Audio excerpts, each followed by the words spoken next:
up? My name is Elizabeth and welcome back to my YouTube channel. So in this video we are going to talk about, well, pretty much the YouTube title gives away. To marry or to not to marry? That is the question. See, it's coming up upon spring and there's this common phrase of ring by spring. And if you don't know what that means, it's pretty much this idea of practically getting a ring, either an engagement ring or a wedding ring by spring. I think it's more focused on an engagement ring, but I'm not exactly sure. But yeah, and it happens while you're in college. So it's this idea of, I think, of getting married before you get out of college.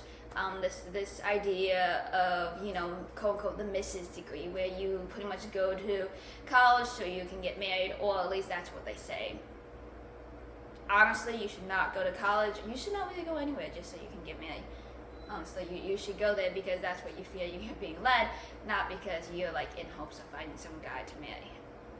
Anyhow, today we're going to specifically look at 1 Corinthians 7:32 and some of the following verses from there. And we're going to look at how Paul really speaks upon this idea of marriage. See, we live in a culture where today it seems like singleness is very prized.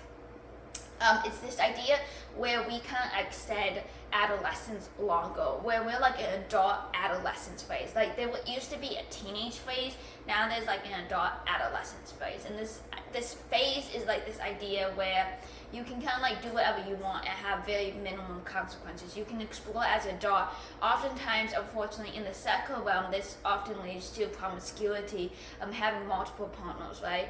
I think in the Christian faith, we might not have multiple partners, but we do explore, we do date, we might travel, we might not really focus on like settling down and getting married and having a family right away. We might want to travel, go to college, and do these things that we know we won't really be able to do, or won't be able to do as easily if we're married, because when we're married, our focus will be on a spouse. And then if you have kids, your focus will be upon your kids, and all the funds, your money, time, effort, energy will go to your spouse and to your kids, and then those things. And so Paul kind of speaks upon this. In 1 Corinthians 7:32, it says, I want you to be free from anxieties. The unmarried man is anxious about the things of the Lord, how to please the Lord.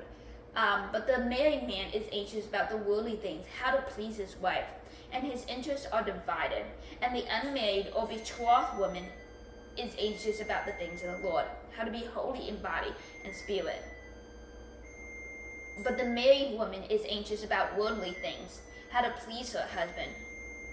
I say this for your own benefit, not to lay any restraint upon you, but to promote good order and to secure your undivided devotion to the Lord. If anyone thinks that he is not behaving properly toward his betrothed, if his passions are strong, and it has to be, let him do as he wishes. Let them marry. It is no sin. But whoever is firmly established in his heart, being under no necessity, but having his desire under control, and has determined this in his heart to keep her as his betrothed, he will do well. So then he who marries his betrothed does well, and he who refrains from marriage will do even better. See, in those times, and I think this kind of still somewhat exists in our culture, is this idea that if you have not had sex with like someone else, then practically it's like you have like this unfulfilled life. And I don't think that's the truth is, physical relations, I watched this really cool video, and it's this idea that physical relations is literally just like the tipping point. If you think of an iceberg, he used boxes, but if you think of an iceberg, it's just like this little tipping point. Like there's so much deeper than physical relations. There's spiritual, there's, you know, intellectual, I think he had, and then he had like some others like a social, and these things, because the truth is our culture is like, and I thought this was cool, our culture is like, first thing to get to know them is physical relations. Like that's the first thing you do, but the truth is that's not should be the first thing. Our first focus is spiritual. You know, the Bible says, seek ye first the kingdom of heaven, and all this will be added unto you. You know, do you know that Jesus was celibate? You know, and so this idea that we must have sexual relations, this idea that we must be in a relationship, this idea that we must get married is as far as we don't, yes, is there a passage in Genesis where it talks about how God says reproduce and multiply, fill the earth and subdue it? Yes, there is. Yes, there is an important part of marriage. Paul speaks specifically about how marriage is is the highest relationship, so to speak, that represents the marriage between Christ and his bride. It talks about that in Ephesians. So Paul is not discounting marriage, but see, in this time there was this high view of in this idea is that there's this high view of sexual relationship, and I think there's this high view of no sexual relationship, and I think the problem is that we are unbalanced.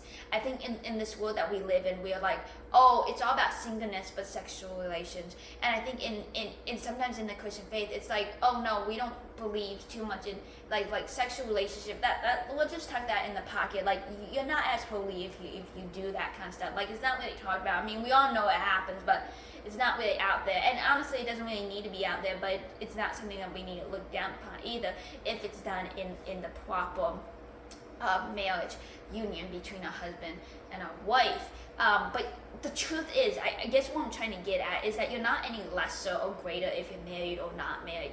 The point is what we are focusing on. Is our marriage about us? Is singlehoodness is about us? Because the truth is, neither should be about us. We shouldn't get married just because we want to just because it's about us and what can we get from this person. Nor should we choose singleness just because, well, I don't want to be tied down, so I want to do whatever I want to do, have the freedom to go wherever I want to go. See, I've lately just been really, I've looked at a lot of like photos and videos of like people traveling, because I always thought maybe it would be interesting to travel, right?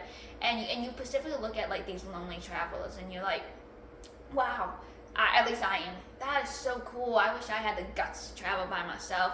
But then at the same time, God really talked to me. He was like, do you think my beauty, my creation was meant for you and you alone? For you to just soak up and to just store? No, it's meant to be shared. Just like sexual relations is meant to be shared. It's not supposed to be a selfish act. Whether it's supposed to be a sacrificial act. Paul talks earlier in 1 Corinthians 7 where it talks about now concerning the matter about which you will, is good for a man to not have sexual relations with a woman, but because of temptation to have sexual immorality, each man should have his own wife, and each woman her own husband. The husband should give to his wife her conjoined rights, and likewise the wife to her husband. For the wife does not have authority over her own body, but the husband does. Likewise, the husband does not have authority over his own body, but to the wife. Do not deprive one another, except for. And then of course it goes on. But it's this idea where the husband and wife are one, where they don't look at their own body and what they want, but they look at their husband's bodies and what he wants, and vice versa. And I think the trap in the modern day culture of singlehoodness is to think selfishly. We live in a culture where this idea of one night stands, where you can just do whatever you want, wipe your hands, and like you can come clean. And you can be clean, and that's not how that works. See, Paul is talking about using the singlehoodness as a time to focus on the Lord. It says, I want you to be free from anxiety. The unmarried man is anxious about the things of the Lord and how to please the Lord. See, that's the point. That's how we should use singleness. We should use singleness as a time to focus on the Lord. Now, does that mean when we're married we shouldn't focus on the Lord? No, not at all. But what he is saying is that when we are married, we're going to have undivided attention.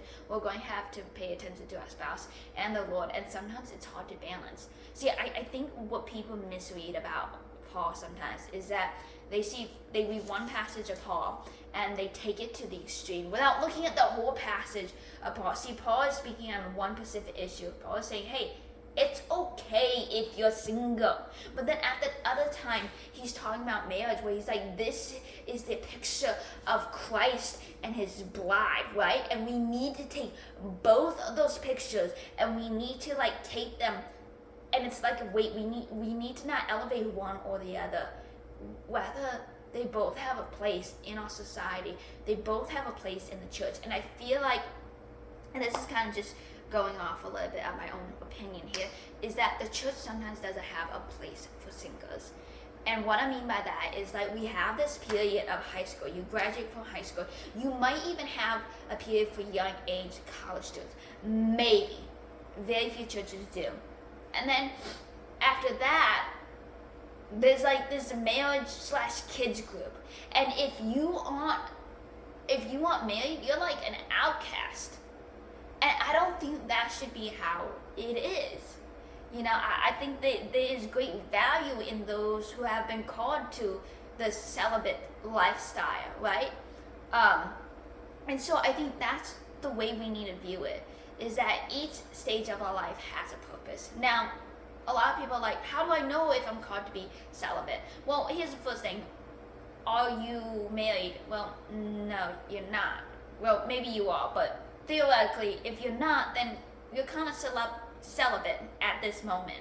Or you might be in between stage of dating, but I kind of put that more in celibate, because you are still free. You are still free to go travel. If God says you need to go to Africa, then you can. You aren't tied to someone yet. You are never tied to someone until you say I do. That is the turning point where there is no turning point. That is the point where you are married and there is absolutely no reason to get a divorce, except for two reasons, which is unrepentant infidelity and unrepentant physical abuse. That would be the only two reasons, in my opinion, and I'm not going into details of that. Jesus talked about if a man commits adultery, then that's a reason. But even then, he's like, that's not how it should be. It's only because we live in a sinful world. But with that being said, Paul is just really talking about how we need to have our focus on Christ. And that is with everything we do. Our whole being shall be focused on Christ. And so the question to marry or to not marry is really about, where is God leading you in your life?